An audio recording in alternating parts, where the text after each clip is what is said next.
On January 10th, the Golden State Warriors took a massive L at home, the worst since Steve Kerr took over as head coach.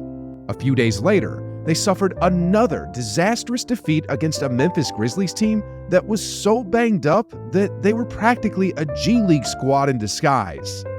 And if that wasn't enough, there was more trouble brewing. Draymond Green was one meltdown away from getting booted from the NBA. Klay Thompson was clocking in way too many minutes for his inconsistencies. And then there was Andrew Wiggins, who seemed to be just going through the motions.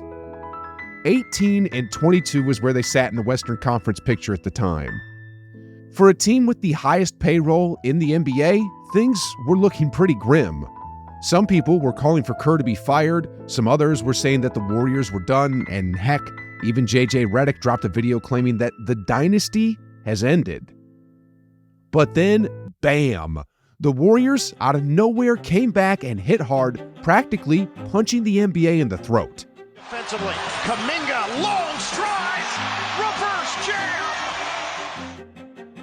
I could go on and on about Steph Curry's ice-cold dagger that had Kevin Durant wishing he never left Golden State, but let's be real.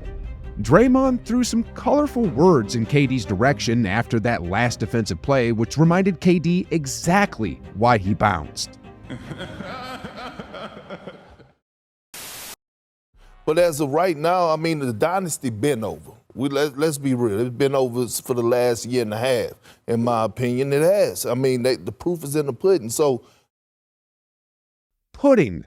Guys, the only takeaway here is that Kendrick Perkins might just be enjoying a bit too much of that dessert lately. But let's cut to the chase. Whenever the chatter turns to the end of the Warriors dynasty, it always just zeroes in on one guy. Klay Thompson. I mean, Steph Curry is still out there playing like an MVP. Draymond Green, on the other hand, has been more accurate than ever and is still dominating on defense like it's nobody's business. And then, you know what's hilarious? Every time they start throwing shade at Klay, he just comes out and delivers a vintage Klay performance, just like how he recently did against the Utah Jazz. So, claiming the dynasty's finished doesn't quite make sense, especially when you look at the Warriors' last 11 games, which has been showing us that the dynasty's heartbeat is still as strong as ever. Especially with the rise of Jonathan Kuminga and the unexpected surprise of Brandon Podziemski. Steve Kerr keeps saying, this kid is the real deal. They knew he was good, but I don't think they expected this kind of an impact. These two have really flipped the script for the Warriors this season, and the past few games have shown it. And here's what I mean. The Indiana Pacers are quickly becoming one of the teams to watch in the NBA. With Tyrese Halliburton leading the charge, they've turned into an offensive powerhouse, becoming one of the best offensive teams the league has ever seen. Then, to the surprise of everybody, they got even better when they snagged Pascal Siakam mid-season. While they're still not the best team in the East, I think we can all agree that this Pacers team is no joke. And that's exactly why the Thursday night faceoff with the Warriors was circled on my calendar. This was more than just a game. This was a test for Golden State. Was the recent success legit, or was it just a lucky streak of wins? Well, it didn't take long for the Warriors to answer that question. Oh my goodness. Come on! 6 for 6! Like usual, Steph Curry stole the headlines, but there was much more to the story.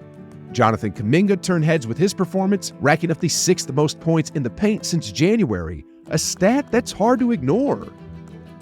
Then there's Draymond Green, who's been on fire since his return from suspension, not just with his defense, but as the heart and beat of the Warriors. Draymond's impact doesn't stop there either.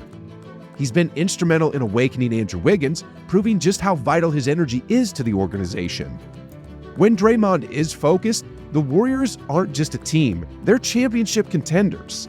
This was evident in their next showdown against Phoenix because, if the Pacers game was a pop quiz, facing the Suns was like a final exam. This was a team that had won 5 of its last 6 games, including one where they laid waste to the Milwaukee Bucks. The combination of Durant, Booker, and Beal are starting to gel together, and whichever way you look at it, this was the one game that was truly going to test Golden State. Well, that test turned into a show, then turned into a war. Steve Kerr likes to say he plays like a big man and attacks the rim. I'll make a whole video in and of itself about this game, but to summarize it here quickly, I'd say that this game was a testament to the Warriors' full potential when they're firing on all cylinders. Kuminga was showing KD what he's capable of, Pods was taking charges on Booker, and Steph Curry was showing the world what happens when you're on an island with him. I don't like being on this island next to Steph Curry. I'm retreating. Now I'm going to try to close it. It's over at that point.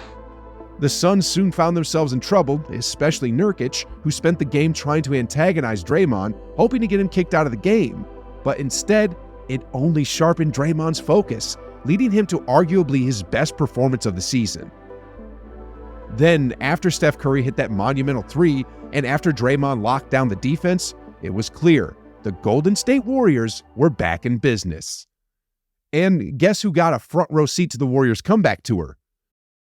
The Utah Jazz. When they squared off in the next game, it was a masterclass in Warriors basketball. We're not talking about a couple of players stepping up. We had a full-on Avengers cast. Not one, not two, but 8 players who scored in double figures, and with both Splash Brothers lighting up the arena like it was a personal fireworks show.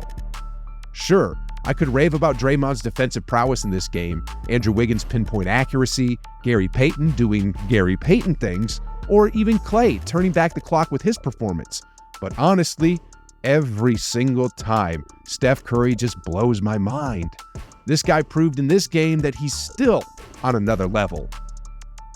And just like that, the Warriors, who everyone and their grandma had written off as yesterday's news, have made a comeback that's nothing short of legendary. They've not just bounced back either. They've literally just punched the NBA in the throat. And this leaves us with the billion-dollar question.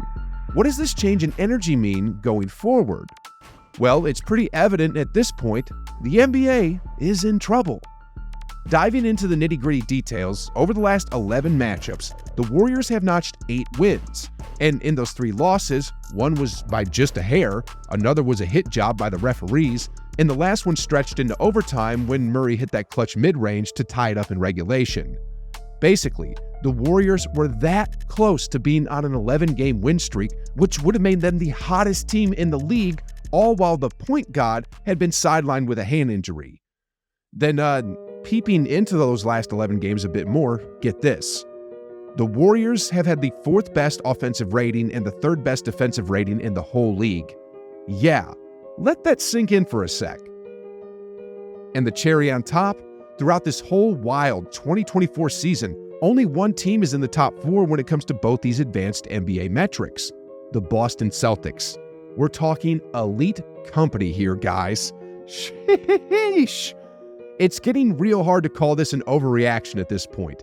If the Warriors keep this up and continue playing like how they've been playing this past month, we're not just talking about the playoffs. We're talking about championship material. Makes you wonder what crazy takes Kendrick Perkins is going to come out with next. All right, rolling into the next big chunk of that billion-dollar question, can the Golden State Warriors actually win the 2024 NBA championship? I mean, after all the trash they've been getting from the media, after all the doubters and the naysayers online, can Steph Curry and his crew actually bounce back and grab that 5th ring? Well, believe it or not, the answer's a solid yes. And let me break it down for you. In the Western Conference, against the young teams on the rise like the Thunder or the Timberwolves, it'd be a hard-fought brawl, but the Warriors can edge through either one of them with experience and execution. And between you and me, I'm kind of itching for the Warriors to match up against OKC because Steph's got to serve up some sweet revenge for that Instagram jab thrown his way a while back.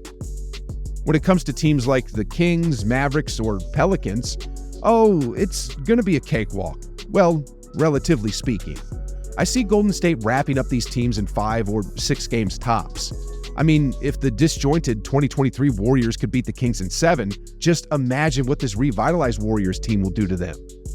Then against the Suns with Kevin Durant leading the charge? Nah, I don't see KD outshining Steph here. Also, the Warriors defense is just too stacked. It's too coordinated.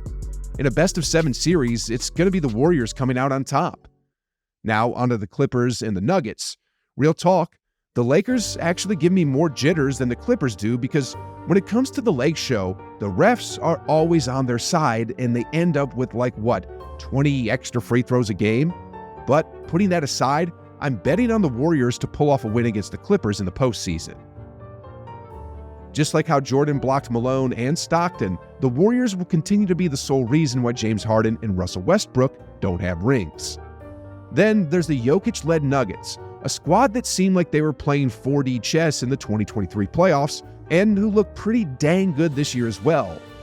In saying that though, I can't gloss over the fact that in their 3 matchups with the Warriors this season, they just barely squeaked by with wins.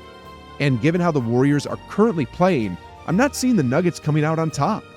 It won't be a walk in the park by any stretch, and in playoff basketball, anything's possible.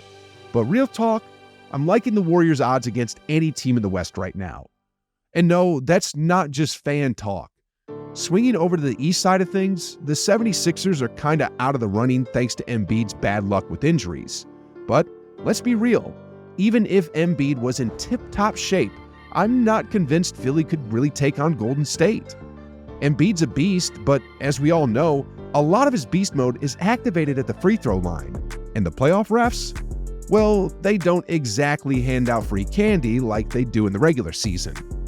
Aside from the 76ers, we've got the Celtics and the Bucks, and when it comes to Milwaukee, well, their season's been looking like a reality TV show. All drama, all the time. Honestly, at this point, I'd be surprised if they even made it to the finals. And that leaves us with just the Celtics. Sure, on paper, they're the team to beat, but we've seen this episode before, right? Last year, they were all hyped up and then got shown the door by the 8th-seeded Heat. Watching them over the past few seasons, it seems like they always kind of fizzle out when the playoffs hit. And if they were to match up with the 2024 Warriors, I'm calling it like it was 2022, Golden State in 6. Then, after all this, the NBA is going to have a serious discussion. With 5 rings, does Steph Curry surpass LeBron James when it comes to the all-time rankings?